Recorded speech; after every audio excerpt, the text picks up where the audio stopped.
Alright, so I've got a little bit of a problem here. I'm not quite sure what it is.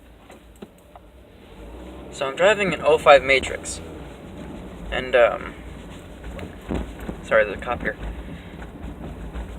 When I'm pulling into a driveway a little bit at speed, and while I'm on the brakes, and the driveway is a little steep, it makes this god-awful noise, and I'm not really sure what it is. I think it's the ABS, but I don't know.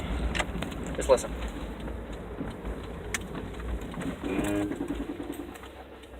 You hear that?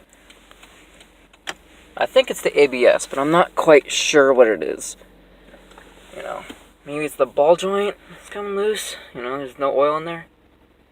I don't know. Either way, it's making a hideous noise. Not sure what it is. Hope you guys can help me out. Thanks.